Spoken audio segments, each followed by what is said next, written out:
se trata sobre las guías de práctica clínica basadas en evidencia utilizando la metodología GRADE.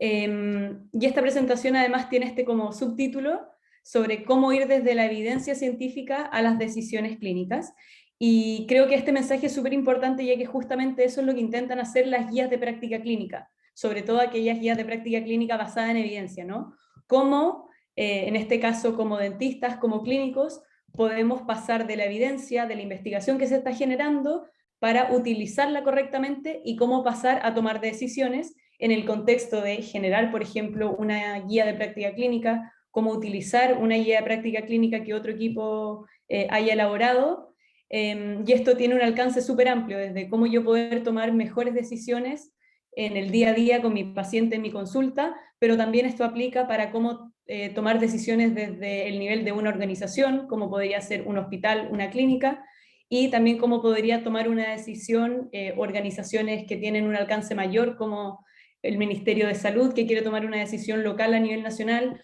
o otra organización más grande como por ejemplo la Organización Panamericana de la Salud, que quisiera tomar decisiones a nivel regionales. Hoy voy a hablar bueno, de guías de práctica clínica basada en evidencia principalmente, pero esta es la estructura que va a tener esta sesión. Primero voy a hacer una breve introducción sobre qué son las guías clínicas y todo el proceso que involucra la toma de decisiones utilizando esta metodología. Vamos a hablar sobre específicamente qué es la metodología GRADE. Vamos a hablar sobre las distintas etapas de elaboración de una guía de práctica clínica basada en evidencia, de manera bien general, y luego vamos a hablar un poquito sobre las guías de práctica clínica en odontología.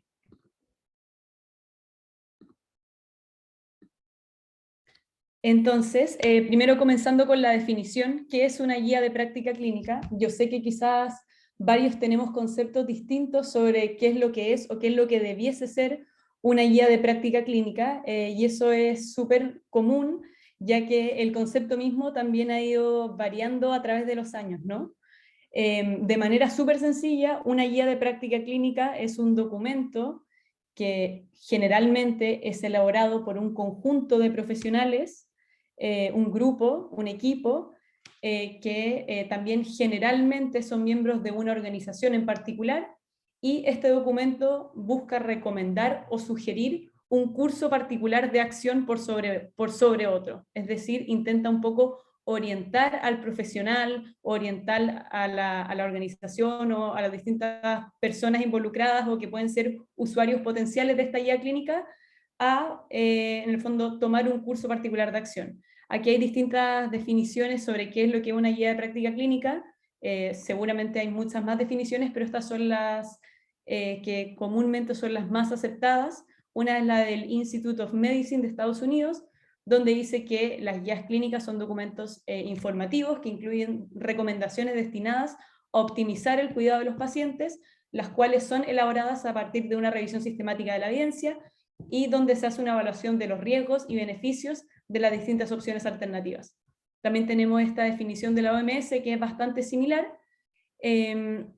y si consideramos ambas definiciones hay cosas que se repiten o hay cosas que son bastante importantes a la hora de entender qué es una guía de práctica clínica. Por un lado, es que habitualmente están elaboradas por un grupo de expertos de una organización que generalmente tiene cierto reconocimiento en un área temática, en una especialidad clínica, por ejemplo,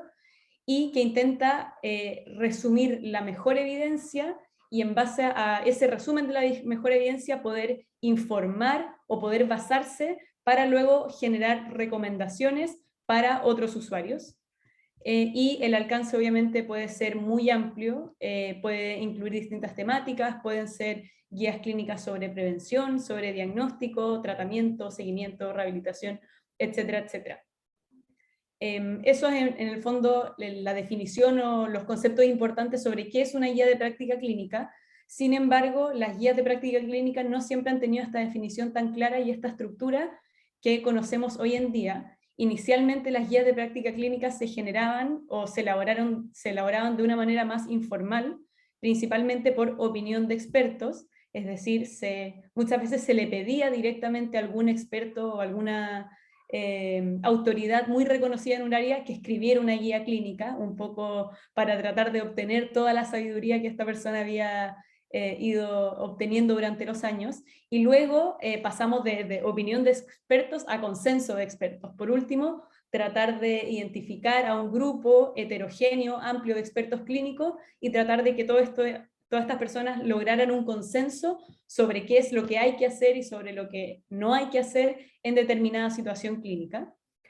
Sin embargo, ya hace bastantes años nos hemos dado cuenta que esta manera de desarrollar guías de práctica clínica claramente tiene alto potencial de sesgo, pueden tener una baja calidad y además pueden tener recomendaciones o indicaciones que no estén fundamentadas en el conocimiento más actual o en los avances o los nuevos descubrimientos que nos otorga la evidencia científica.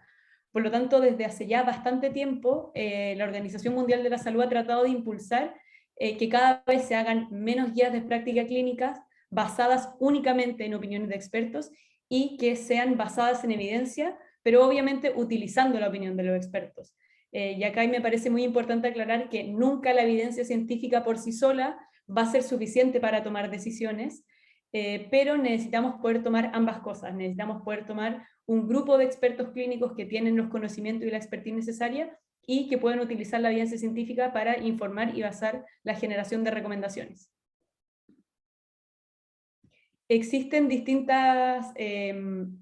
justificaciones o explicaciones de por qué son tan importantes las guías de práctica clínica. Sin embargo, la más contundente o la que en el fondo tiene más peso es esta referente a la variabilidad que existe en los procesos de atención. En el fondo, esta variabilidad en los procesos de atención y en las distintas maneras en las que distintos profesionales de la salud realizan un procedimiento entre distintos médicos o dentistas o enfermeros que tienen la misma especialidad, por ejemplo,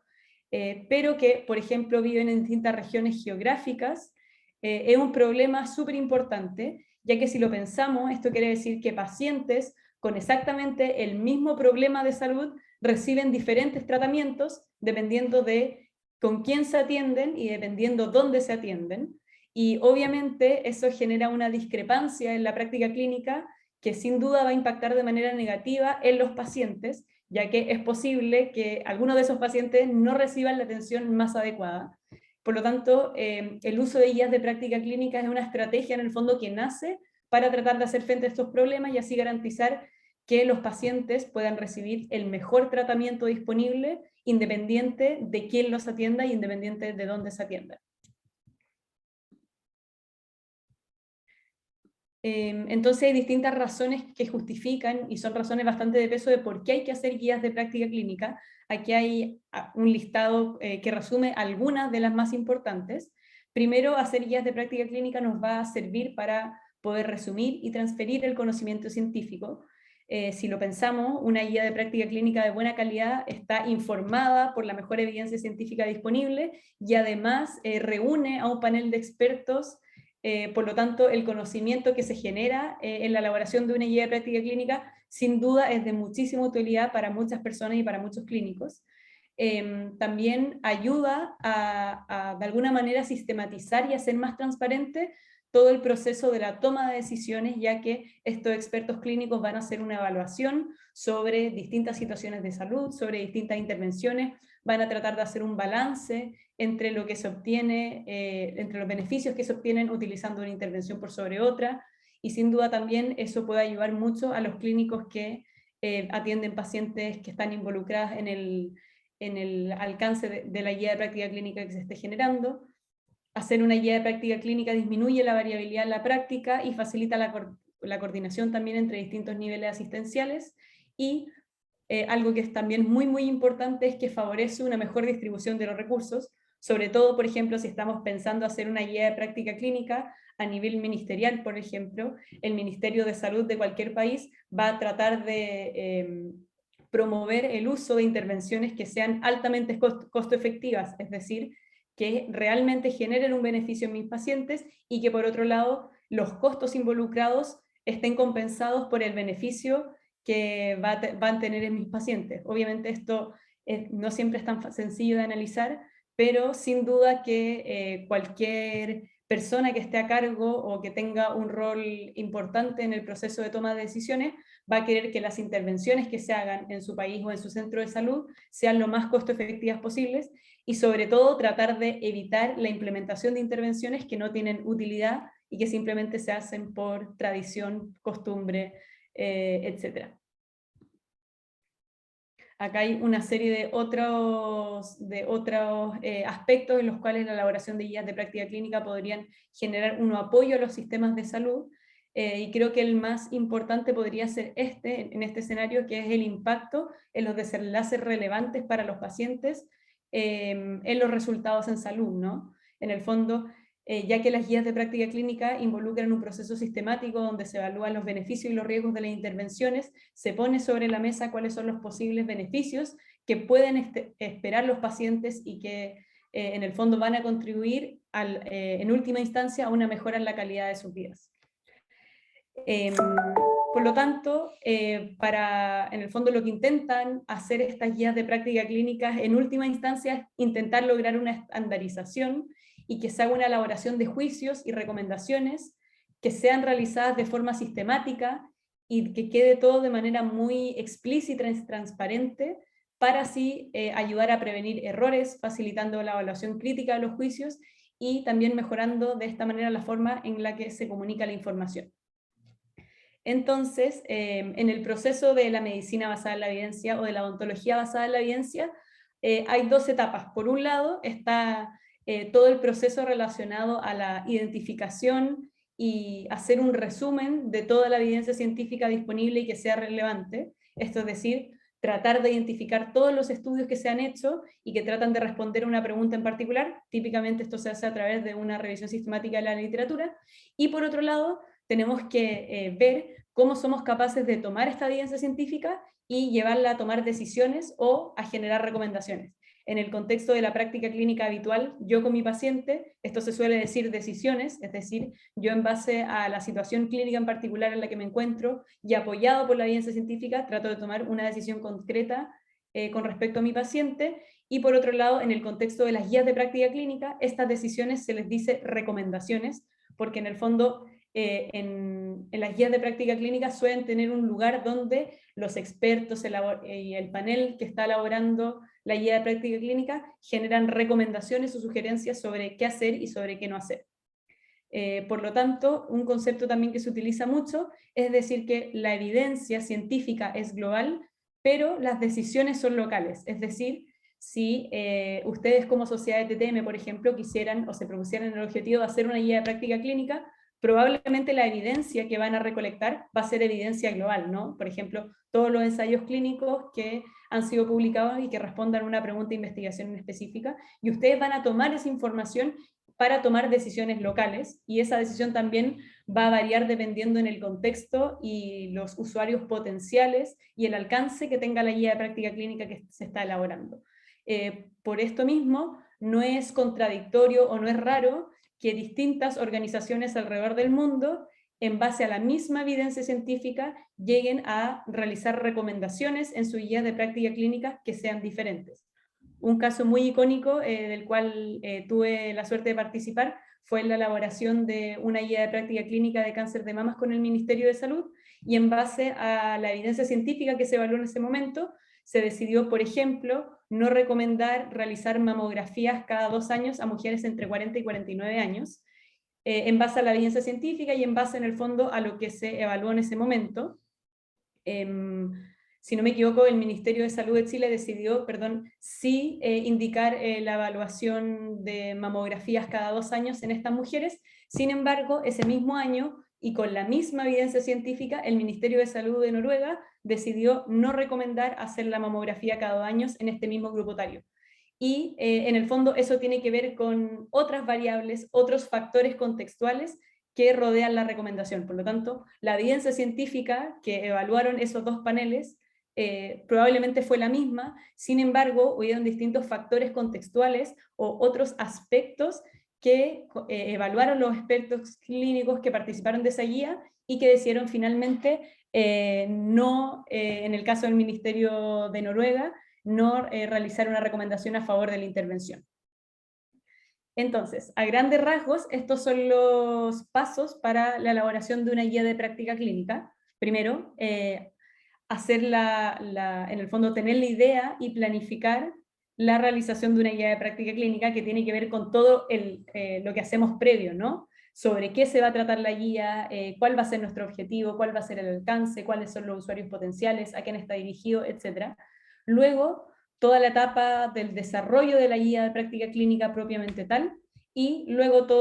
la etapa posterior, es decir, una vez que ya tenemos nuestra primera versión de una guía de práctica clínica, ¿qué hacemos? Desde que está lista y la lanzamos al público, en el cual queda publicada, hasta que se implementa y se hace el monitoreo de la guía de práctica clínica.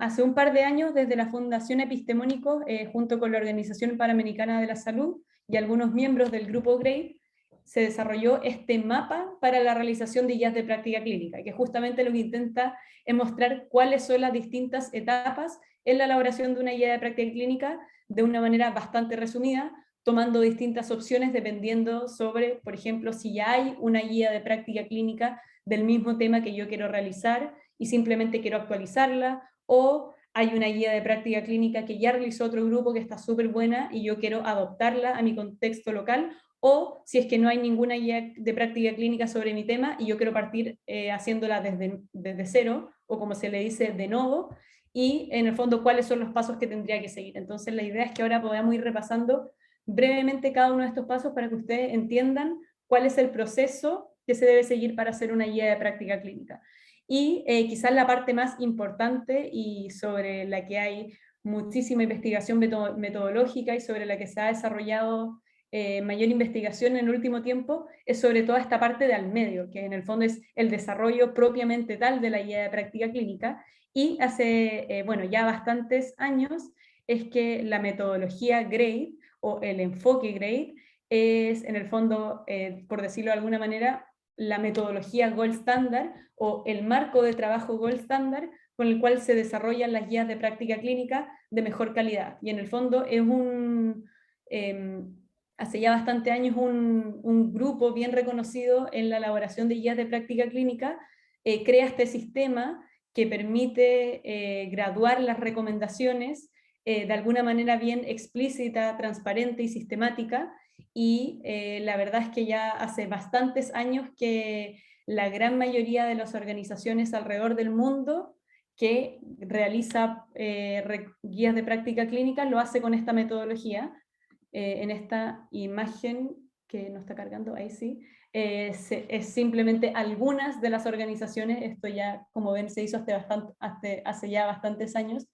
pero la gran mayoría de las organizaciones de importancia a nivel mundial que hacen guías de práctica clínica lo hacen con esta metodología, y incluso el Ministerio de Salud de Chile, si no me equivoco, el año 2014 fue que empezó a implementar la metodología GRADE para todas las guías de práctica clínica que se elaboran. Y en esta diapositiva vemos en el fondo un esquema sobre todos los pasos que hay que hacer en el fondo considerando específicamente la parte del desarrollo de la guía de práctica clínica, cuáles son todos los pasos que hay que hacer para hacer una guía de práctica clínica con la metodología GRADE. Entonces, si ven, hay bastantes pasos que son muy similares a los que se hacen, por ejemplo, a la hora de hacer una revisión sistemática. Entonces, por eso está esta separación de dos colores. Por un lado, aquí arriba en verdecito están todos los pasos que se seguirían a la hora de hacer una revisión sistemática de la literatura, también con la metodología GRADE, y luego, una vez que ya logramos hacer esta revisión sistemática de la literatura, pasamos a pasar de la evidencia a las decisiones. Entonces tenemos distintos pasos que vamos a ir viendo ahora de manera más detallada. Pero básicamente lo que hace la metodología GRADE es, en base a la formulación de preguntas y estructuradas con el formato PICO, se seleccionan cuáles son los desenlaces más importantes, se identifican cuáles son los estudios que responden a esta pregunta, se crea un resumen o una síntesis de los resultados de estos estudios de una manera estandarizada, se evalúa cuál es la certeza de la evidencia para cada uno de estos desenlaces, y luego se toma esta información, se presenta al grupo de expertos clínicos que están interesados en elaborar la guía, y toda esta información se presenta al panel, y en base a una valoración de distintos aspectos, este panel llega a la elaboración de una recomendación clínica. Entonces, el primer paso para que distintas organizaciones, instituciones o incluso sociedades científicas puedan elaborar guías de práctica clínica corresponde a la priorización de los problemas de salud o el tópico o el tema en los que esta organización se da cuenta, en los cuales contar con una guía de práctica clínica es altamente deseable. Y la necesidad de una guía de práctica clínica puede surgir de diferentes fuentes, de diferentes fuentes. Sin embargo, lo que generalmente ocurre es que hay muchas necesidades. Ojalá pudiésemos tener una guía de práctica clínica de alta calidad para todas las patologías. Sin embargo, por lo general hay una limitación en los recursos y es necesario hacer una priorización, es decir, tratar de justificar del por qué para un tema en específico, para una patología en específico o para cierto tipo de población, como por ejemplo en adolescentes, podría ser interesante contar con una guía de práctica clínica y en el fondo es importante tratar de fundamentar la importancia o la magnitud del problema o del tema en particular sobre el cual se está eligiendo hacer una guía de práctica clínica y tratar de estimar el impacto potencial que tendría la generación de una guía de práctica clínica de este tema. Y existen diferentes maneras en las cuales se podría hacer un ejercicio de priorización, pero por lo general se convoca a un panel multidisciplinario de expertos clínicos en un área y se intenta tratar de identificar cuáles son los temas más prioritarios en base a distintos parámetros. Existen algunas recomendaciones, por ejemplo, de la OMS, no es la única que existe, hay otras organizaciones que también dan algunos lineamientos sobre cómo se puede priorizar guías de práctica clínica. Sin embargo, este es un listado sobre qué factores o qué variables se debiesen considerar a la hora de priorizar una guía de práctica clínica, como por ejemplo que se observa que hay una subutilización de una intervención que mantiene los indicadores de salud por debajo de las expectativas. Es decir, sabemos que en cierta patología hay una intervención que funciona súper bien, sin embargo esta práctica no está tan extendida a lo largo de todo el territorio. Dale, quizás valdría la pena hacer una guía de práctica clínica para promover el uso de esa intervención. Una vez que ya esté más o menos definido cuál va a ser el tema, cuáles son las preguntas, principalmente cuál es el alcance, ¿no? Porque la idea no es que en una guía de práctica clínica, en este caso, por ejemplo, se haga de todo TTM, porque yo entiendo que es una serie de patologías con poblaciones diferentes, entonces sería tratar de identificar sobre qué patología en específica y sobre qué población valdría la pena hacer una guía de práctica clínica y cuál es la justificación para esto. Luego tendríamos que constituir el grupo de desarrollo de la guía, es decir, definir cuál va a ser su composición y funcionamiento del grupo elaborador, hacer una declaración y manejo de los conflictos de intereses, definir el alcance y el objetivo de la guía, y finalmente hacer una formulación de las preguntas pico y grabación de los desenlaces.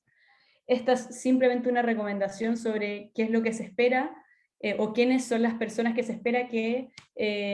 participen dentro de una guía de práctica clínica. Se recomienda que siempre haya un líder clínico, un experto en el área temática, además de un líder metodológico, alguien que tenga muy claro todos los pasos desde el proceso de la elaboración de una guía, de cómo se utiliza la evidencia, etcétera, etcétera. Que hayan varios expertos clínicos de las especialidades relacionadas. Esto no significa, por ejemplo, que en este caso tendrían que ser solamente dentistas especializados en trastornos temporomandibulares. Ojalá hayan médicos, otros profesionales de la salud,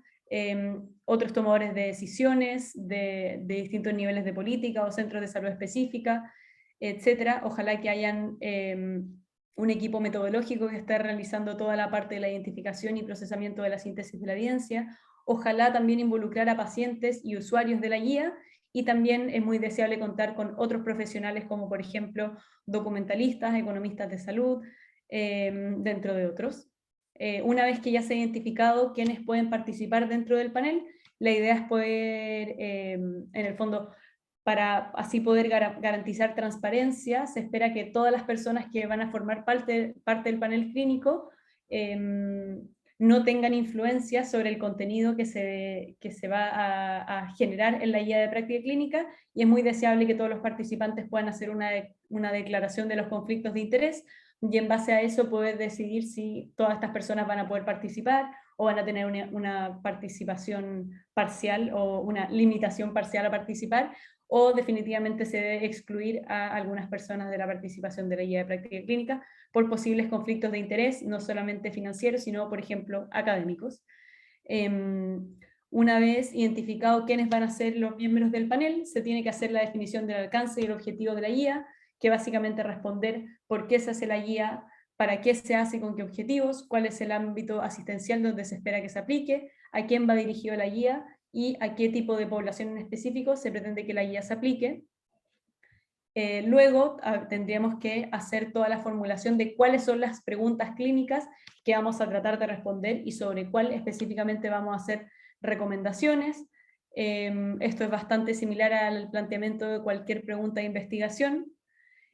Y algo que sí es muy importante es que una vez que se definan cuáles son las preguntas de investigación y sobre qué temas se van a hacer recomendaciones,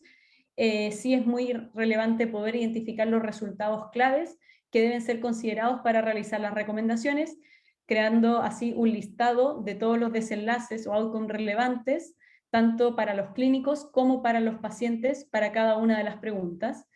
Y de acuerdo a la metodología GRADE, ojalá tratar siempre de incluir solamente desenlaces críticos o importantes para los pacientes y evitar desenlaces sustitutos o no importantes para los pacientes.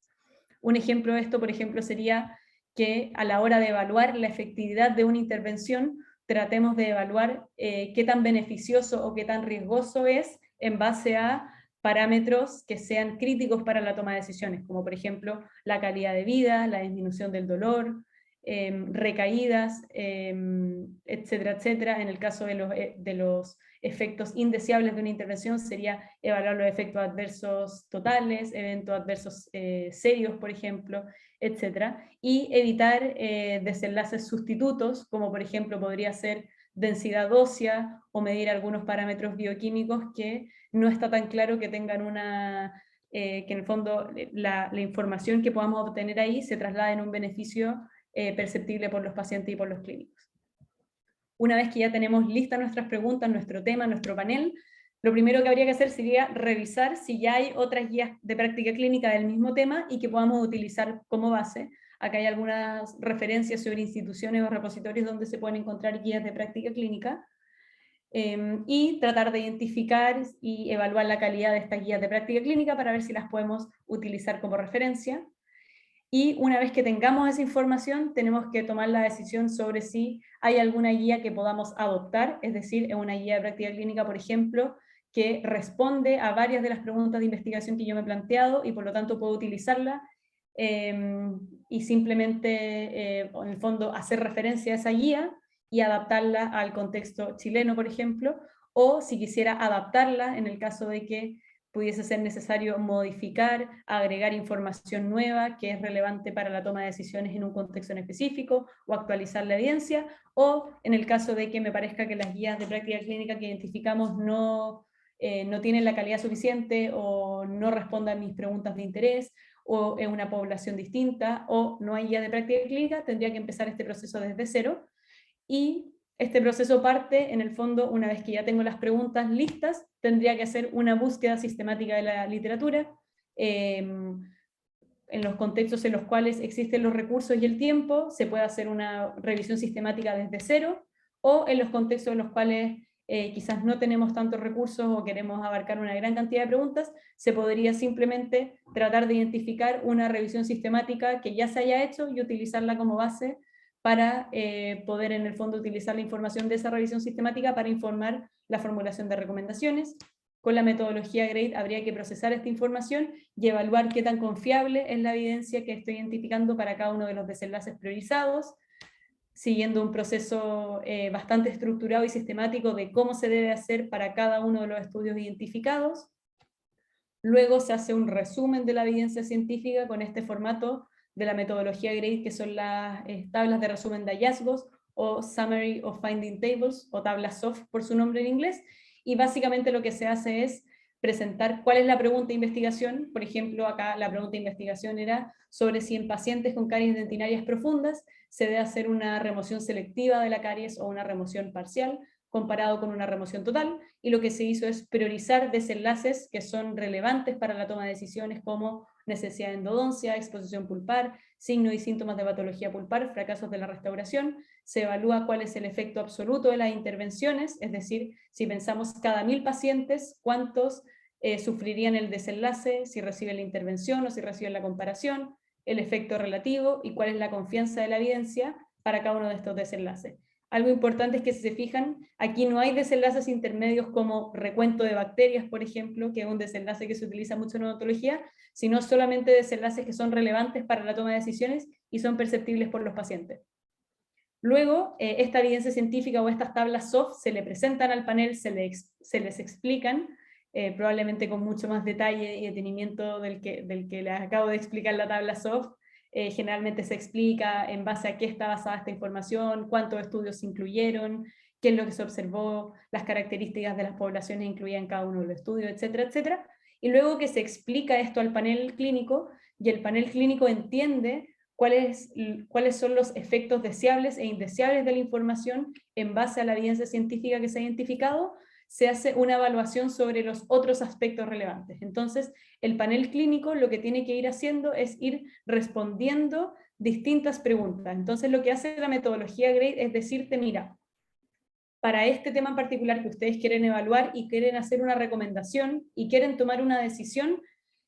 tienen que poner sobre la mesa y conversar sobre todos estos temas. Entonces, primero es sobre si el problema es una prioridad, probablemente sí, ya que si no fuese una prioridad no se incluiría dentro de una guía de práctica clínica, pero sí es importante decir, bueno, si es una prioridad, ¿por qué decimos que es una prioridad? Porque es una enfermedad súper prevalente, porque es una enfermedad que disminuye la calidad de vida de los pacientes, etcétera, etcétera. Luego se hace una evaluación sobre qué tan grandes o cuál es la magnitud de los efectos deseables, es decir, de los posibles beneficios que tiene la intervención que estamos evaluando, cuáles son los posibles efectos indeseables de la intervención, es decir, cuáles son los eventos adversos que puede generar, por ejemplo, esta intervención, cuál es la certeza o la confianza que tenemos en estos resultados. Después se hace una evaluación sobre cuáles son los valores y preferencias de los pacientes con respecto a esta intervención y si existe incertidumbre con respecto a esto. Se hace una discusión sobre cuáles son los balances de los daños y el beneficio de la intervención que se está evaluando. Luego, en la metodología GRADE te invita a discutir sobre los costos. ¿Qué tan costosa es la intervención? ¿Qué generaría su implementación? Si generaría ahorros extensos, ya que, por ejemplo, si es una intervención que va a prevenir consecuencias negativas, que va a prevenir hospitalizaciones, que va a prevenir recidivas, infecciones, etcétera, probablemente es una intervención que nos va a generar ahorros a largo plazo, entonces hay que hacer una evaluación en esa línea. Por otra parte, podría ser que estemos súper interesados en recomendar una prueba de diagnóstico súper específica, pero que quizás es muy, muy costosa, por lo tanto valdría la pena evaluar si los beneficios de su implementación realmente le hacen o no un balance a los costos que involucran. ¿Cuál es el impacto potencial en la equidad en salud? Que esto también es muy importante. En el fondo, sí, por ejemplo, como Ministerio de Salud de Chile se decidiera recomendar una intervención para todos los pacientes en el territorio nacional, ¿qué impacto posible tendría en la equidad en salud? Creemos que van a haber poblaciones que van a estar más favorecidas, creemos que hay poblaciones vulnerables que se podrían ver afectadas en la implementación de una intervención. ¿Qué tan aceptable es la implementación de la intervención? Por ejemplo, yo podría recomendar una intervención, pero que si no es aceptable, por ejemplo, por los padres, por los pacientes, por los clínicos o por los tomadores de decisiones, no tiene mucho sentido, o al menos vale la pena discutirlo y conversarlo. Y cuál es la factibilidad de implementación de la intervención. Nosotros podemos recomendar muchas cosas, pero por ejemplo, si es que recomendamos realizar a nivel de territorio nacional, siempre hay que realizar resonancias de TTM, o sea, perdón, de ATM.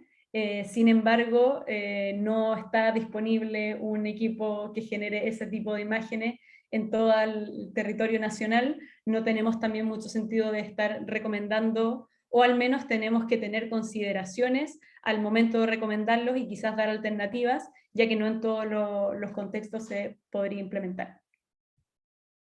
Entonces, si se fijan, lo que trata de hacer específicamente en el desarrollo de la guía de práctica clínica, la metodología GRADE, es que se consideren estos 4 dominios. Por un lado, la magnitud del problema o la importancia del problema. ¿Por qué esto es un tema relevante y por qué tenemos que convocar un panel de expertos clínicos para tratar de hacer una recomendación? ¿Qué es lo que dice la evidencia con respecto a esto? ¿Qué nos dice la evidencia respecto a los beneficios y a los daños de esta intervención si la aplicamos en cierta población? ¿Cuáles son los recursos necesarios para poder hacerlo? Y otras consideraciones como podría ser la equidad en salud, la aceptabilidad y la factibilidad. Y una vez que terminamos de hacer todo ese análisis de que como expertos y como en el fondo este panel que se convocó fue capaz de discutir cada uno de estos temas, el panel de expertos genera la formulación de la recomendación, que básicamente esta recomendación son afirmaciones explícitas que orientan a los profesionales de la salud y a los pacientes en la toma de decisiones informadas sobre la atención sanitaria más apropiada en distintos ámbitos, pero puede ser prevención, diagnóstico o tratamiento. Este sería, por ejemplo, una recomendación que hizo el Ministerio de Salud de Chile en una de las guías GES, por ejemplo, en personas con dentición permanente, alérgica a los beta-lactámicos y con infección de origen dentario,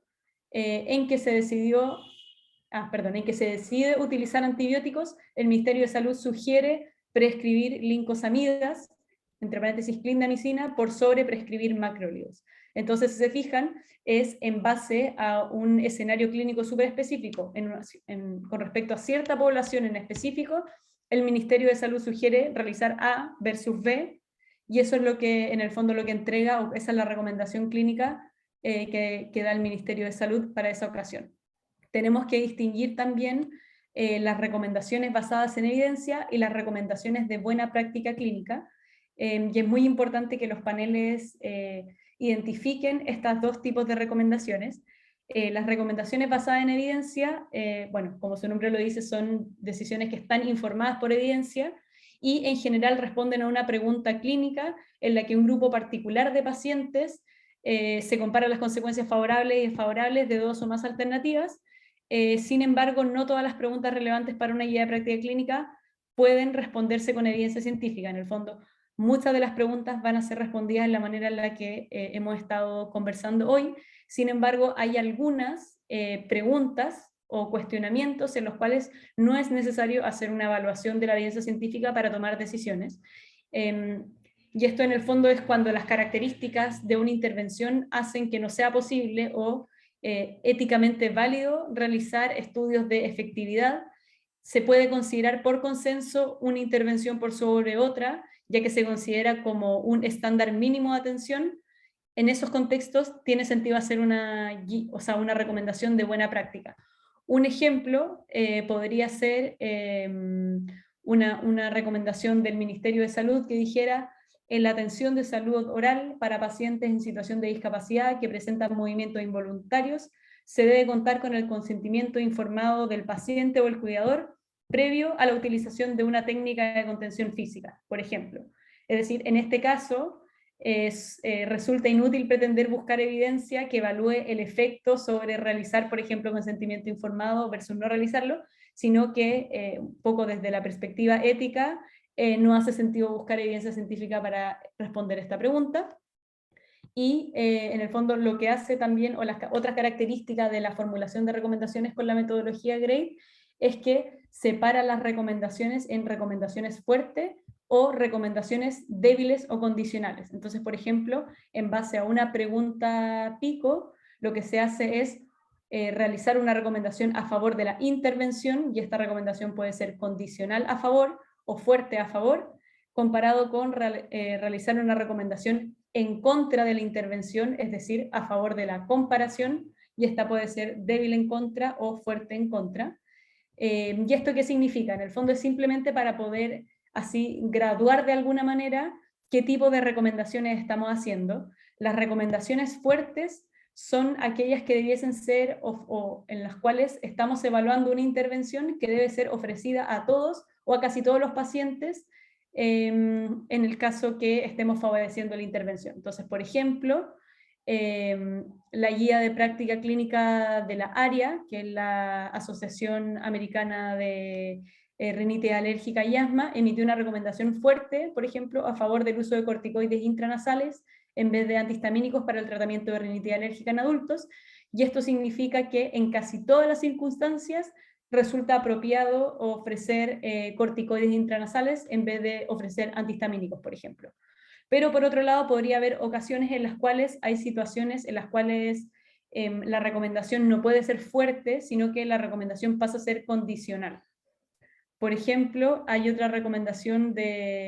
también de una sociedad americana, la American College of Physicians, que emitió una recomendación débil a favor del uso de memantina en pacientes con demencia. Si bien en el fondo ellos evaluaron que la memantina podía disminuir el deterioro cognitivo en pacientes con demencia, ellos la consideraron como una recomendación condicional debido al alto costo del medicamento y por los potenciales efectos adversos, y porque no en todos los tipos de pacientes observaba una magnitud del beneficio que fuese clínicamente relevante. Por lo tanto, en este contexto se decidió realizar una recomendación condicional, ya que es súper importante obviamente que los expertos clínicos vayan declarando la información sobre qué es lo que se decidió y por qué. Y una vez ya que pasamos por todo este proceso de decidir sobre qué vamos a hacer la guía, qué preguntas de investigación vamos a priorizar, cuál es la evidencia que hay para cada una de estas preguntas, se convoca al panel clínico, se les presenta la evidencia y se discuten cada uno de los dominios de factores contextuales del marco GRADE.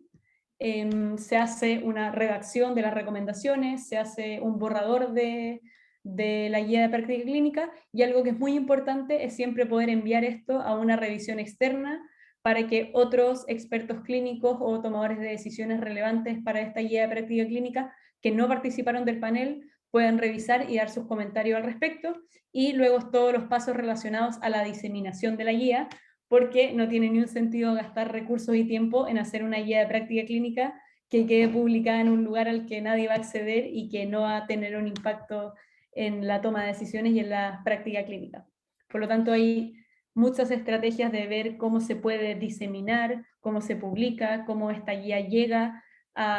y cómo se implementa en los distintos actores de salud, y también evaluar si hay adherencia desde los clínicos a las recomendaciones de la guía. ¿Qué está pasando hoy en día en Latinoamérica? En Latinoamérica se están haciendo varias guías de práctica clínica, hay muchos ministerios de salud que están haciendo ya de manera más sistemática guías de práctica clínica, y el 45% de las guías de práctica clínica elaboradas en Latinoamérica son utilizando la metodología GRADE. Sin embargo, aún hay muchas guías de práctica clínica que no solo no son con la metodología GRADE, que podría ser, no es la única metodología, pero incluso hay muchas guías que se están elaborando y que no cuentan con al menos una declaración sobre qué marco de trabajo es el que se está utilizando. En Chile, el principal elaborador de guías de práctica clínica es el Ministerio de Salud, y el Ministerio de Salud tiene dos tipos de guías. Están las guías de práctica clínica GES y las guías de práctica clínica no GES, es decir, de problemas que no son parte de las garantías explícitas de salud,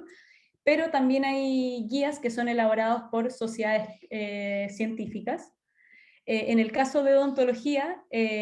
pasa un poco similar. El Ministerio de Salud de Chile, el Ministerio de Salud es el principal elaborador de guías de práctica clínica en odontología. Para aquellos que no sabían, hay varias guías del Ministerio de Salud en distintos ámbitos en salud oral.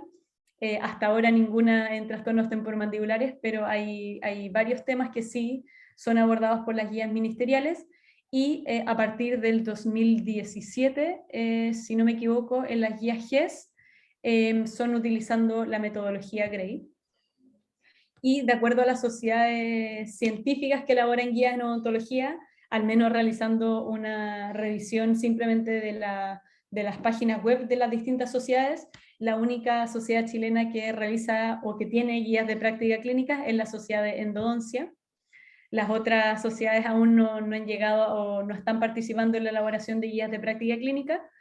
Y en odontología en el mundo hay muchas organizaciones que están haciendo guías de práctica clínicas actualmente. No todas las llaman guías de práctica clínica, pero en el fondo son, como dije anteriormente o al inicio de la presentación, documentos que sugieren o recomiendan un curso de acción por sobre otro, utilizando como base evidencia científica. Por lo tanto, algunos le dicen guías, guidelines, statements, recommendations, etcétera, etcétera. La verdad es que le dicen de distintas maneras, policies, pero en el fondo es básicamente lo mismo, es cómo poder realizar recomendaciones o sugerencias como organización en base a evidencia científica. Algunas obviamente lo hacen mejor que otras. Hay varias que ya están implementando y utilizando la metodología GRADE para hacer sus guías clínicas, y sin duda yo les recomendaría mirar las guías de práctica clínica, bueno, del Ministerio de Salud de Chile, que hacen un trabajo maravilloso, de la Scottish Dental Clinical Effectiveness Program, que también tiene muchas guías de práctica clínica, y de la American Dental Association. Yo diría que actualmente, junto quizás está con la American Academy of Pediatric Dentistry, son las 4 organizaciones que realizan mayor cantidad de guías en odontología actualmente. Y en trastornos temporomandibulares, hasta ahora lo que he encontrado es que hay bien poquito, hay muy pocas guías clínicas en trastornos temporomandibulares. Sin embargo, haciendo una búsqueda más o menos exhaustiva, identifiqué estas 3, de las cuales solamente una utiliza la metodología GRADE. Sin embargo, es sobre un tema súper específico, es sobre medicina tradicional coreana en el tratamiento de trastornos temporomandibulares. Sin embargo, ellos utilizan toda esta metodología GRADE de definir sus preguntas, buscar la evidencia, hacer resúmenes de la evidencia con tablas SOF, generación de recomendaciones, etc. Así que creo que al menos valdría la pena revisarla y mirar la estructura, para que ustedes sepan que hay equipos alrededor del mundo, en este caso uno en Corea, que está haciendo guías de práctica clínica en TTM con metodología GRADE.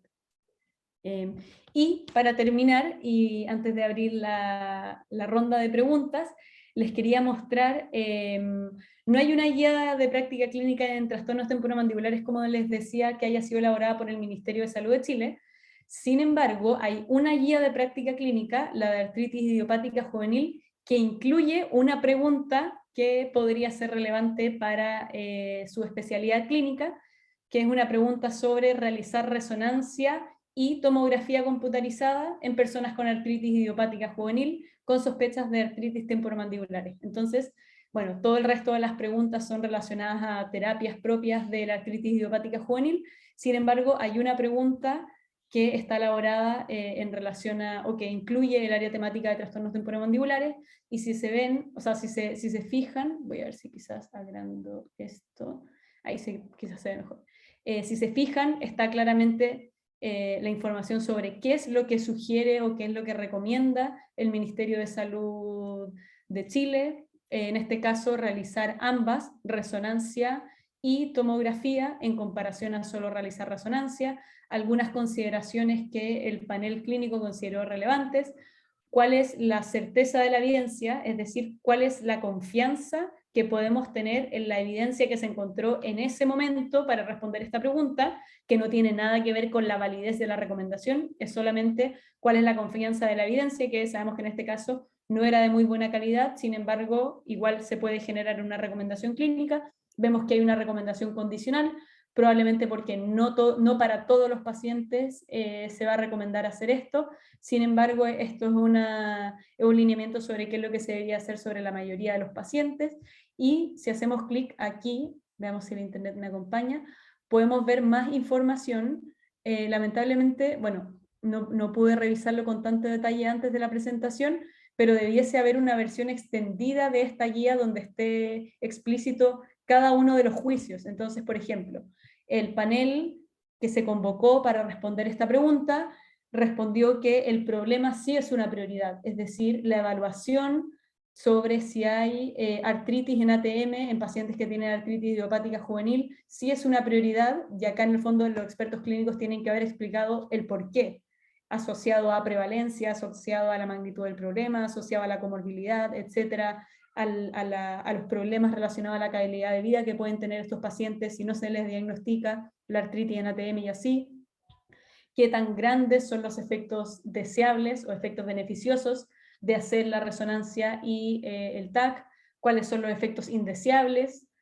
o cuáles son los efectos adversos de hacer o someter a los pacientes a estas pruebas diagnósticas, cuál es la certeza de la evidencia, si es que hay incertidumbre respecto a qué tanto valoran las personas los desenlaces principales, si es que hay, cuál es el balance entre los efectos deseables e indeseables, entre la intervención, que sería hacer ambas pruebas, versus solo hacer la resonancia, qué tan grandes son los recursos necesarios para hacer esta intervención, si hay estudios relacionados a la costo-efectividad, en este caso no hubo ningún estudio incluido, cuál es el impacto en equidad en salud, que probablemente se puede ver reducida la equidad, principalmente por la disponibilidad de estos, en el fondo, de los equipos que permiten sacar resonancia y TAC a lo largo de todo Chile, si creen que la intervención es aceptable por las partes interesadas y si es factible implementar la intervención. Debiese haber un documento más extendido sobre usted, en el cual ustedes pueden ver qué es lo que discutió el panel que participó en esta guía sobre cada uno de estos dominios. Y en el fondo, esa es como la idea o el aspecto más importante en GRADE, es que ojalá toda esta información quede transparente para que cada uno de ustedes, por ejemplo, si es que quiere tomar una decisión en base a una guía clínica, sepa toda la información que fue lo que se discutió en ese momento y por qué el panel clínico llegó a tomar esta decisión. Eso quería contarles hoy día. Yo sé que cada uno de estos temas uno se puede detener mucho más porque la verdad es que hay mucha información y mucha investigación al respecto. Sin embargo, me parecía interesante poder contarles una pincelada en el fondo de cómo es el proceso de elaborar guías de práctica clínica con esta metodología y también empezar a ver ejemplos en odontología porque cada vez son más frecuentes estas guías. Así que es importante conocer la metodología, el proceso, cómo se hacen, sobre todo también para nosotros como potenciales usuarios de estas guías. Bueno, Francisca, muchísimas gracias por tu presentación, no solo por la presentación en sí, sino por cómo lo orientaste también hacia nuestra área específica, lo cual para nosotros es muy útil. Muchísimas gracias. También ahí te manda mucho agradecimiento por el chat. Vale, muchas gracias. Sí. Veremos si hay alguna pregunta desde los participantes. La idea sería que me levanten la mano, luego yo les doy el audio y pueden hacer sus preguntas directamente a Francisca. Por el momento, a mí me gustaría hacerte una pregunta. Vale. ¿Cuál crees tú que sería la principal contribución que viene a aportar la metodología GRADE en la realización de guías de práctica clínica que antes de esta metodología no teníamos? Claro. Un poco conectándolo con el inicio de mi presentación, es que, claro, quizás varios de aquí conocimos esas guías de práctica clínica súper largas que abordaban muchos temas, era así como, no sé, bruxismo, factores de riesgo, etiología, diagnóstico, prevención, tratamiento, rehabilitación, así como una guía de un tema súper amplia que abordaba gran cantidad de tópicos dentro de una misma guía y que estaba elaborada por expertos clínicos únicamente. Por lo tanto, generalmente se convocaba a un panel de expertos clínicos, así algunas autoridades o referentes del área, y se les pedía que hicieran una guía. Y obviamente eso tiene dos problemas que creo que son súper claros. En el fondo, por un lado, es un poco arbitrario, ¿no? Porque va a depender de la opinión y de la experiencia que tengan esas personas que fueron convocadas a esa reunión. Y por otro lado, no da la confianza en relación a cómo se hizo el proceso, cómo llegaron a decidir eso, en base a qué lo hacen, en base a solamente su experiencia o en base quizás a posibles conflictos de interés. Ahí con conflictos de interés no solamente los temas financieros, sino quizás conflictos académicos. Si hay un investigador y un referente que ha investigado toda su vida sobre un tema, por ejemplo, sobre una terapia manual para los dolores craniomandibulares, jamás va a estar de acuerdo, pese a que quizás la evidencia científica no sea tan clara, en decir que no se recomienda hacer lo que sobre él ha investigado y él ha hecho en su práctica clínica toda su vida. Entonces, lo positivo de la metodología GRADE es la transparencia en la cual todo este proceso se hace. en el sentido de que por un lado hay distintos tomadores de decisiones en la sala. Ya no solamente las guías se hacen con estos 4 expertos clínicos en el tema, en los cuales su visión es la única importante, sino que ojalá se tomen en consideración otros profesionales, por ejemplo, de la salud, que también tienen algo que decir con respecto a esa patología, ojalá incluir pacientes para que también su visión se vea reflejada en lo que se recomienda, ojalá incluir expertos en investigación que pueden ayudar a hacer ese acercamiento de la evidencia a la guía de práctica clínica y así, y en el fondo, más allá del proceso como de elaboración mismo, que creo que es muy lindo porque intenta poner distintos puntos de vista sobre la mesa, y no solamente que sea desde un lado, además el documento que se genera ayuda a que quede todo súper transparente. Entonces, si tú como clínico, por ejemplo, quieres usar la guía de práctica clínica con metodología GRADE que elaboró la Academia Americana de TTM, tú puedes ver y decir, a ver, ¿qué estudios incluyeron ellos? Ah, estos. Dale, ¿qué dijeron ellos con respecto a los recursos? Y quizás ellos recomendaron hacer una intervención porque quizás en Estados Unidos es más barata, está súper disponible, pero quizás yo con esa información puedo adaptarla a mi contexto local y quizás tomar decisiones diferentes, pero en el fondo el hecho de que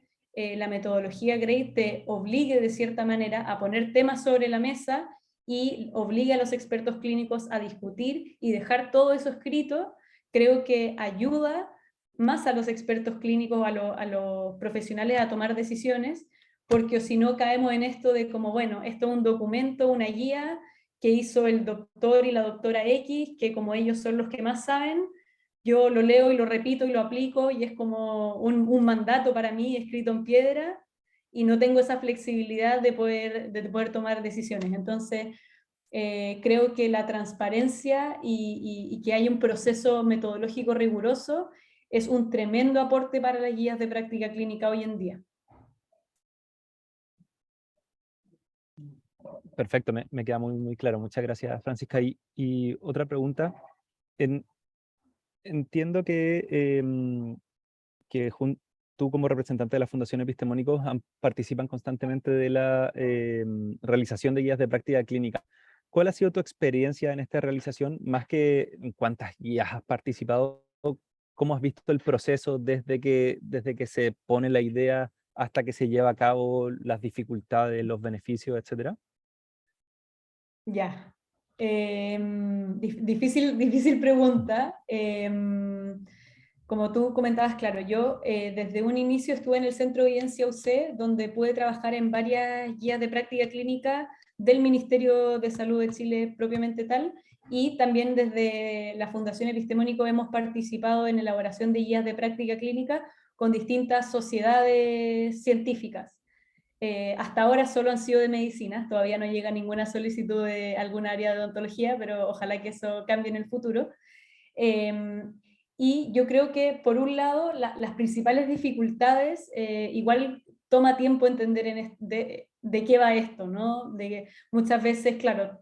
a todos nos pasa, a todas las personas del área de la salud, tenemos como súper metido ese concepto de la guía clínica en que los expertos se juntan, llegan a un acuerdo, lo escriben y listo, pero claro, muchas veces hay cierta resistencia a pasar por este proceso,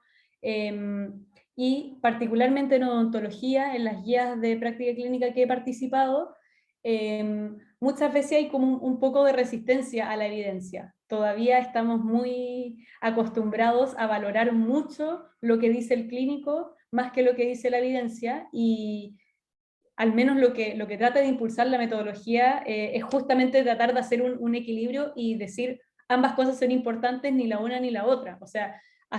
si es que hay un estudio y un estudio mostró resultados en los cuales todos los expertos clínicos se sienten súper desconfiados y dicen, oye, ninguno de nosotros ve esto en la práctica clínica, es súper relevante también, y quizás la opinión de expertos en ese caso puede ser súper importante y va a tener un peso grande, pero muchas veces hay resistencia y quizás incredulidad o desconfianza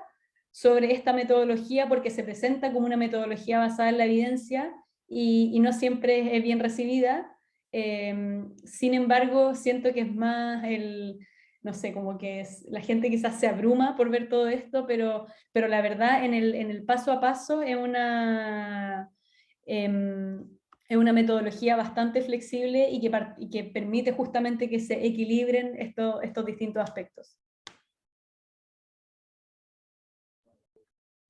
Perfecto, muchas gracias, Francisca. Salió una pregunta aquí en el chat del doctor Oyarzo. Pregunta, ¿estás en conocimiento de las normas técnicas operativas? ¿Cómo cruzarías tú eso con las recomendaciones GRADE?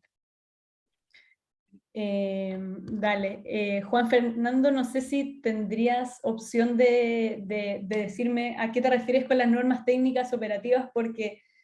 dependiendo de qué estés entendiendo con normas técnicas, puede ser distinto porque pucha, hay súper harta heterogeneidad con qué es una norma, qué es un protocolo, qué es un consenso clínico, hay mucha discordancia, así que si quizás me explicas más, si no, si está muy mala la señal, lo podemos dejar para otro momento. Sí, exacto. Pone que tiene mala señal, quizás ahí dejar abierto el tema. Sí, como lo quieras abordar, Francisco. Sí, es que, claro, en el fondo, sin entender el 100% de a qué se referirá Juan Fernando con las normas técnicas, muchas veces, claro, hay como documentos que más que guías clínicas son documentos informativos, documentos educacionales o documentos como de protocolos clínicos, en el sentido, no sé, yendo quizás a un ejemplo súper concreto, es como la norma o el documento técnico de cómo hacer grabado ácido, no sé, limpie la dentina, aplíquelo sobre el diente, espere tantos segundos, y eso, claro, es como un documento técnico sobre cómo implementar o cómo llevar a cabo una acción, pero no tiene que haber una evaluación de la evidencia en base a ese documento técnico, sino tiene que haber una evaluación de la evidencia sobre si realizar, por ejemplo, remoción parcial y restauración con resina compuesta con ciertas características, vale la pena hacerlo o no. Luego el detalle de cómo y el paso a paso, claro, es como más un documento técnico que va a depender un poco de la intervención que estemos evaluando, ¿no? Hay veces en que son en base a las indicaciones del fabricante o en base a la dosis que esté aprobada, si es una intervención farmacológica. Pero claro, ahí siempre la recomendación clínica va a ser en base a la intervención de manera global. Vale, esperemos que por ahí haya ido la pregunta del doctor Oyarzo. Bueno, y si no, ya tendremos tiempo de conversarlo en otro momento. De momento en el chat solamente felicitaciones y claro, comentan que el tema es muy extenso, pero que lo lograste sintetizar de forma muy clara y precisa, así que felicidades desde ahí. Por mi parte, nada más que agradecerte por esta y por todas las veces que has tenido la mejor disposición para con la sociedad. Ya me están llegando ahí muchos mensajes de gente que se motiva por estos temas y poder eventualmente desarrollar estas guías de práctica clínica, que creo que sobre todo en esta área nos vendría muy, muy bien. Solamente agradecerte y estaremos en contacto probablemente contigo nuevamente. Así que muchas gracias. Muchas gracias por la invitación. Encantada, como siempre, de participar en estas instancias. Y bueno, tienen mi correo, mi contacto, cualquier cosa. Encantada de seguir colaborando con ustedes. Muchas gracias, Francisca, y muchas gracias también a todos a todos los participantes que se lograron conectar el día de hoy. Que tengan una buena continuación de día. Perfecto. Chao, que esté muy bien. Adiós, Francisca, muchas gracias.